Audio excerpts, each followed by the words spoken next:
Bem-vindos ao Grupo Marcos. Vamos hoje iniciar o nosso estudo do capítulo 1 de O Evangelho segundo o Espiritismo. Nosso programa terá duração de cerca de 50 minutos, como normalmente nós fazemos.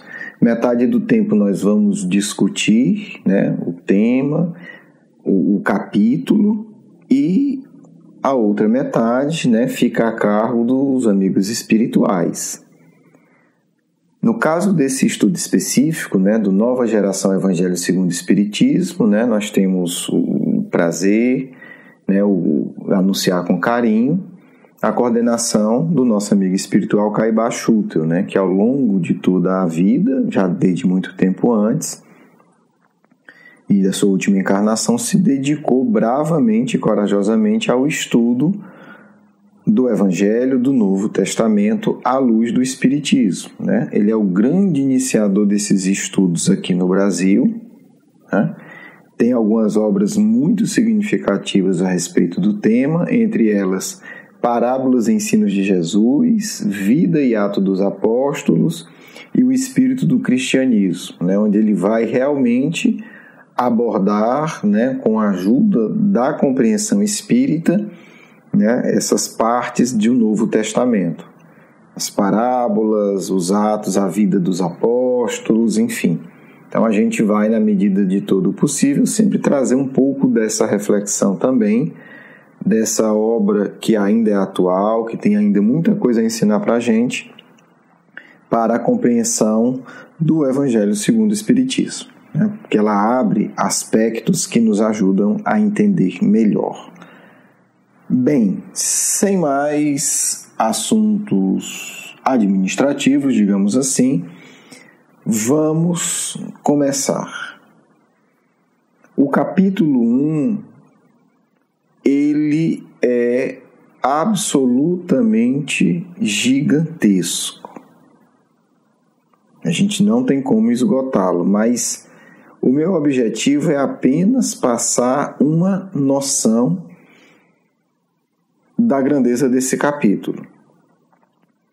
Ele é um capítulo tão revolucionário que a ciência atual do século XXI ainda não chegou na compreensão que esse capítulo traz.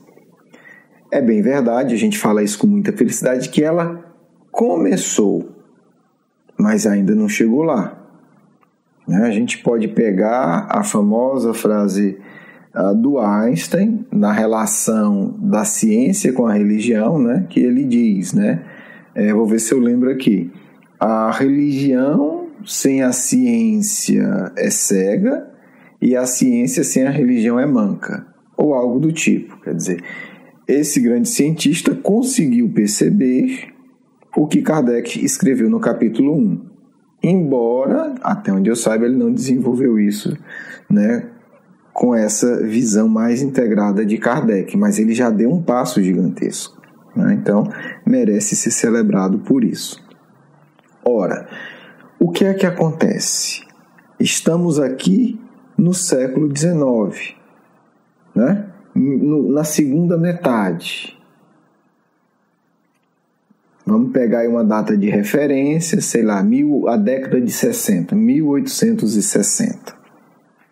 Só como uma referência, o Livro dos Espíritos, o Espiritismo começa em 1857, tá certo? Nós estamos falando do Evangelho segundo o Espiritismo, que vem depois da publicação do Livro dos Médiuns. Qual é a situação desse século? Qual é a situação desse período? Nós estamos aqui num período de um imenso avanço tecnológico, a gente continua vivendo isso, O que a gente vive hoje com os iPhones, com os laptops, com os computadores, com os jatos supersônicos, começa de uma forma mais imediata no século XIX. A velocidade da vida muda drasticamente. As comunicações mudam drasticamente. Mas, infelizmente, a gente não conseguiu fazer isso com sabedoria. E aí nós temos um problema profundo ainda não superado hoje, repito mais uma vez, mas que Kardec já dá a cura aqui. Qual é esse problema tão delicado e que destrói tantas vidas ainda hoje? É o problema da fragmentação. A gente vai lidar aqui hoje, de uma forma mais específica, com a fragmentação emocional. Mas a fragmentação emocional, ela nada mais é do que o fruto de uma fragmentação geral. O que é que eu quero dizer com isso? Nós chegamos à conclusão, no século XIX, nós, humanidade, que dividir, que fragmentar era uma coisa boa. Então nós resolvemos decidir que a ciência não tem nada a ver com a religião. Nós resolvemos colocar que uma religião não tem nada a ver com a outra. Consequentemente, consciente ou não, nós decidimos que emoção e sentimento não tem nada a ver com razão. Acho que vocês já sentiram o grau da desgraça que a gente criou aqui. E muitos de nós ainda nos achamos inteligentes por isso. Né? A gente vê pessoas dizendo, não, isso não tem nada a ver com religião. Isso é ciência. Bem, é a concepção de ciência do século XIX? Sim. Mas se não está falando da ciência dos sábios. Estamos falando da ciência dos superficiais.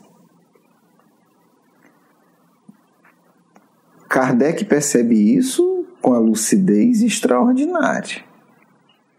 Mas Kardec é um espírito de ação. E aí nós vamos ver nesse capítulo 1 o antídoto. Kardec não é um pregador no vazio. Diante dessa situação trágica para a humanidade, Kardec elabora o capítulo 1 de O Evangelho segundo o Espiritismo. Esse é o quadro, essa é a dor, essa é a grande ferida da humanidade que Kardec está abordando aqui. O ser humano está fragmentado por dentro e por fora. Ele está fragmentado, é uma palavra bonita, né? Vamos usar o termo talvez mais correto. Ele está despedaçado. Ele se observa como uma incoerência ambulante.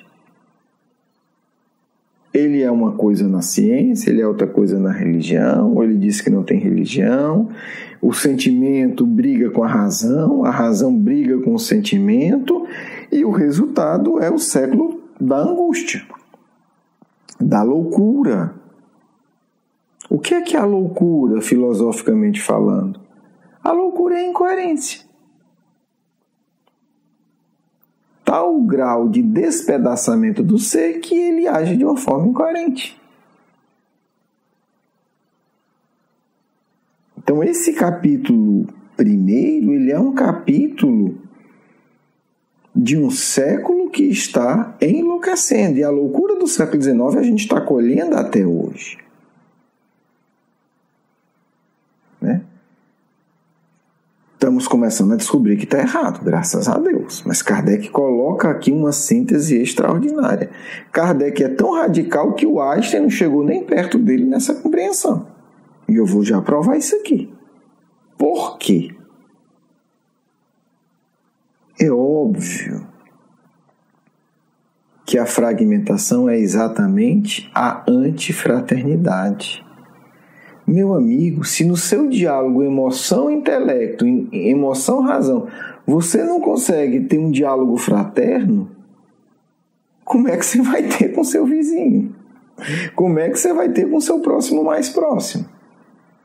Se você não consegue uma convivência minimamente harmônica, convivência íntima, emoção, pensamento, o resto está bem difícil. como é que as nações vão conseguir ter paz?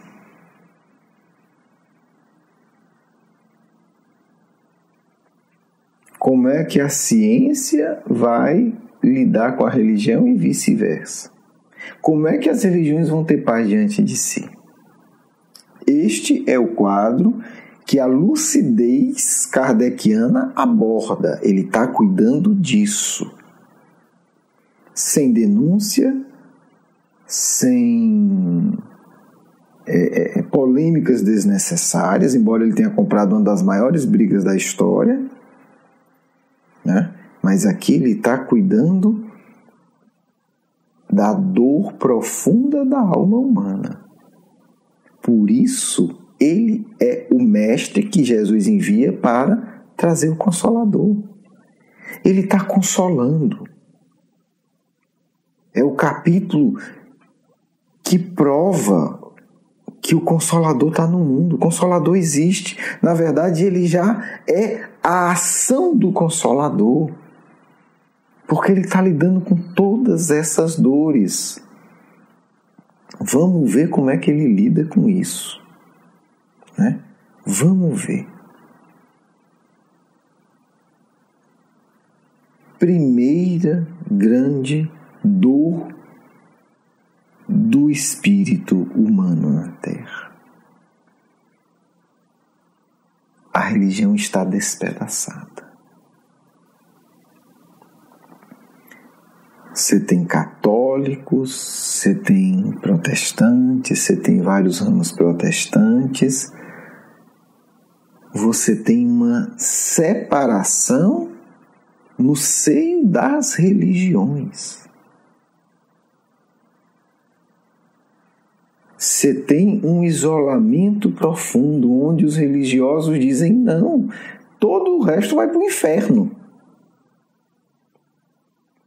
Para que isolamento mais profundo? Você é até uma boa pessoa. Que pena que você vai para o inferno e nunca mais vai se ver. A gente não se dá conta que aquele que acredita nisso desenvolve uma solidão avassaladora. Essas pessoas carecem de misericórdia.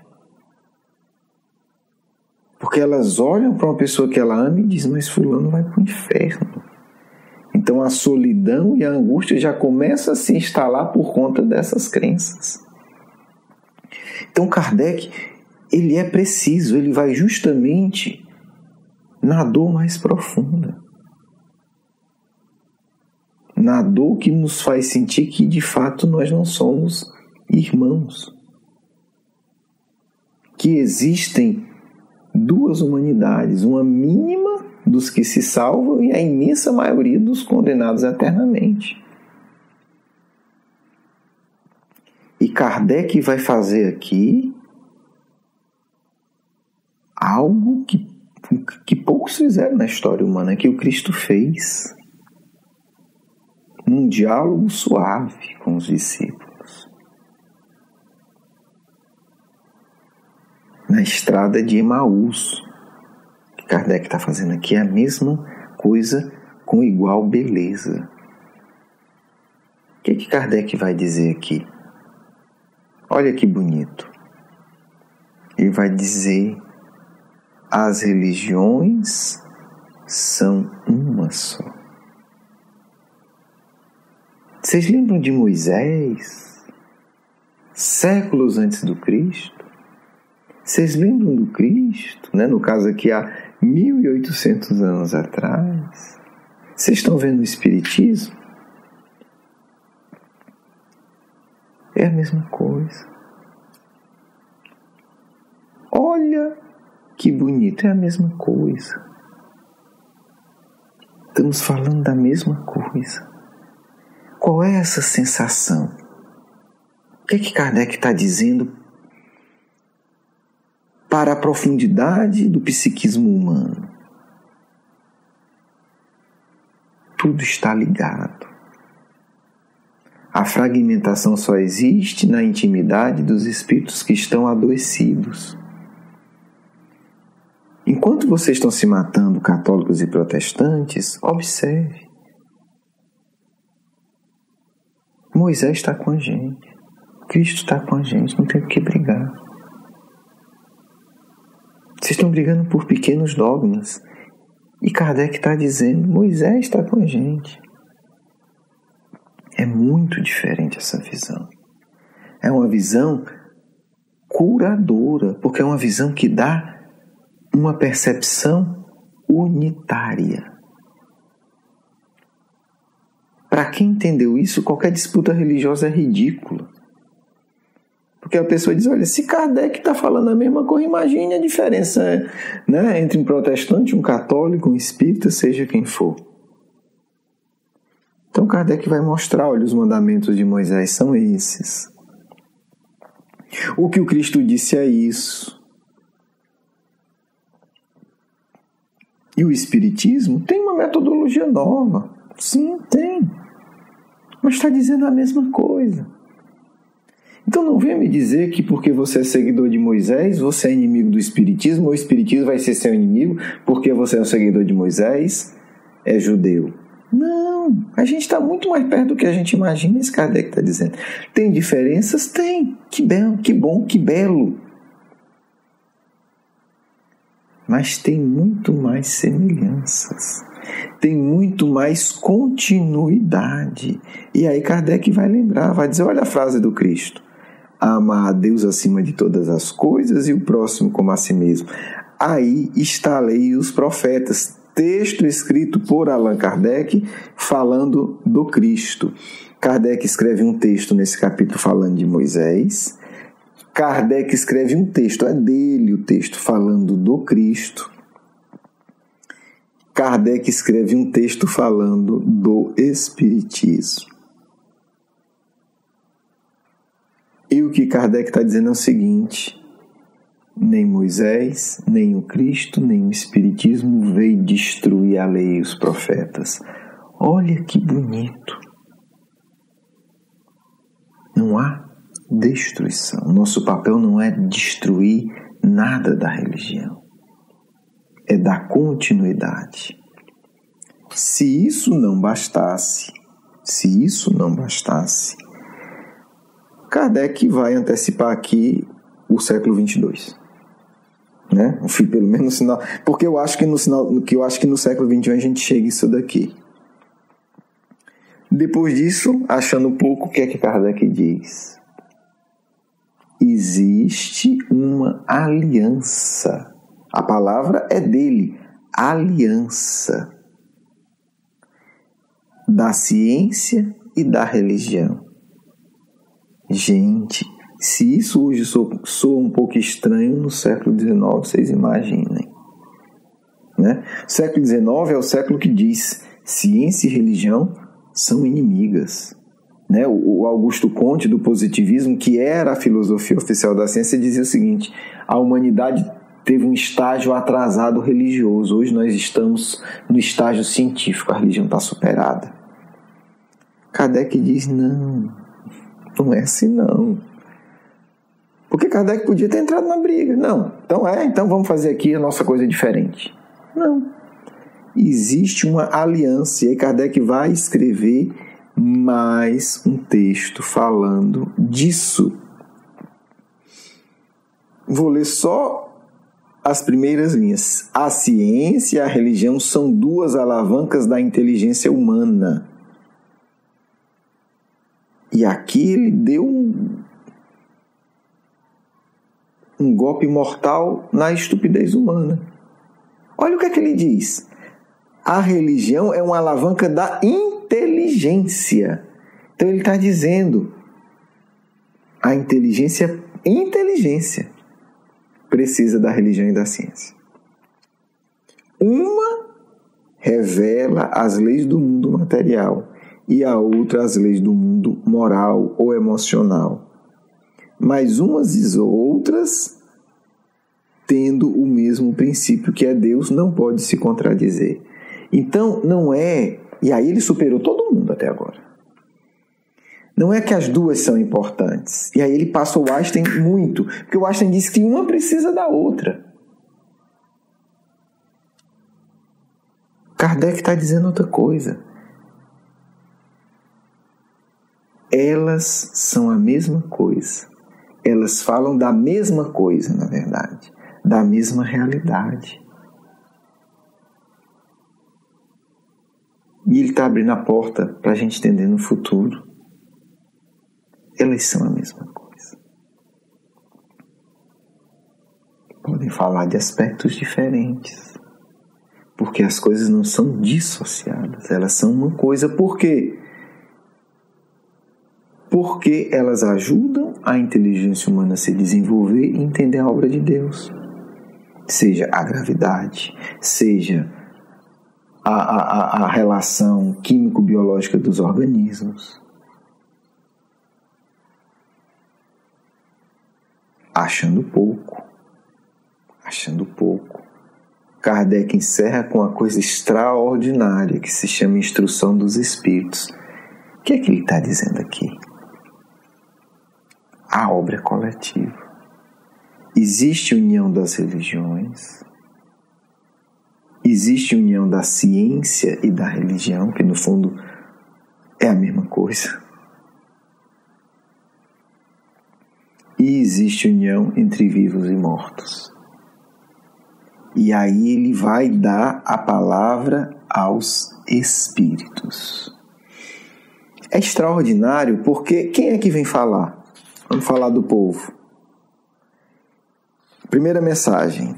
Aliás, o título de todas as mensagens, da Instrução dos Espíritos. A Era Nova.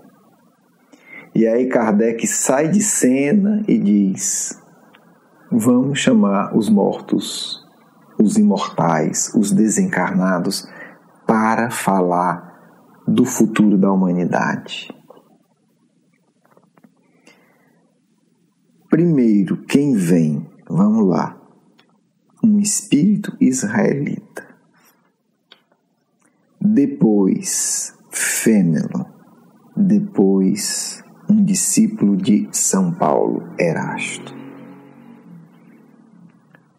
É bom pensar sobre isso. Nós estamos diante de um trabalho de um grande mestre. Então, isso aqui não é... vem a mensagem que cabe aí no espaço. Não. Quem é esse israelita que vem dizer e vem dizer o quê?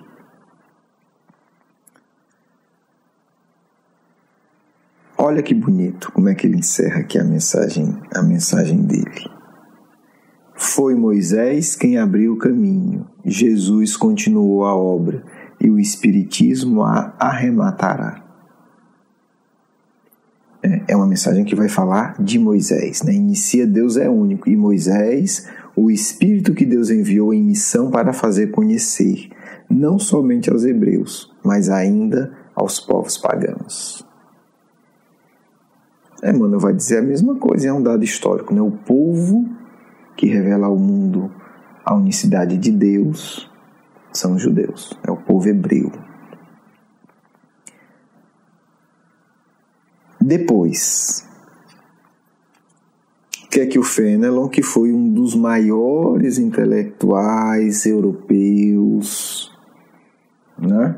Grande educador, uma figura de destaque, né? Pode ser considerado uma espécie de reformador do catolicismo, por causa da tolerância, das ideias de liberdade, do trabalho da educação da juventude. Escreveu vários livros para isso, um deles é bem legal, chama Diálogo dos Mortos, onde, olha que intuição fantástica, onde ele coloca os personagens desencarnados avaliando a sua vida, o ponto de vista espiritual. Kardec, inclusive, traduziu obras de Fênelon. O que é que Fênelon vai nos dizer? Olha que interessante. À semelhança dos profetas do Antigo Testamento, os espíritos se põem a falar e vos advertir. O mundo foi abalado em suas bases, o raio estourará, sede firmes. O espiritismo é de origem divina, uma vez que repousa sobre as próprias leis da natureza, e crede que tudo que é de ordem divina tem objetivo grande e útil. O que é que ele está dizendo?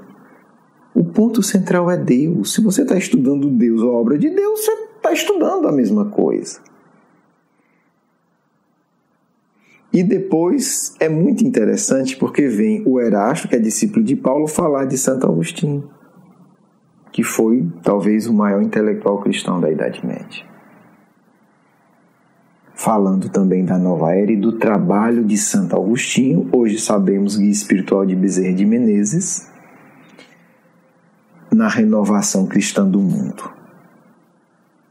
Enfim,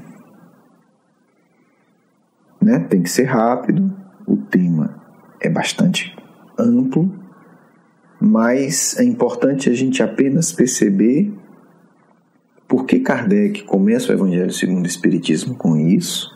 Obviamente há outras razões significativas, mas entender que quando o Cristo fala que enviará o Consolador, ele está falando não é de um consolozinho, ai coitadinho, ele está falando da reestruturação psíquica, a reestruturação do ser na Terra, que está totalmente estraçalhada, por conta da revolta, mostrando que há uma unidade profunda, e a base dessa unidade profunda está nos ensinos de Moisés. Deus é um. Então não pode haver contradição nem divergência em quem está buscando Deus. Espero que vocês tenham gostado. Vamos para a nossa segunda parte, onde teremos a oportunidade de ouvir a comunicação dos nossos amigos espirituais. Um grande abraço.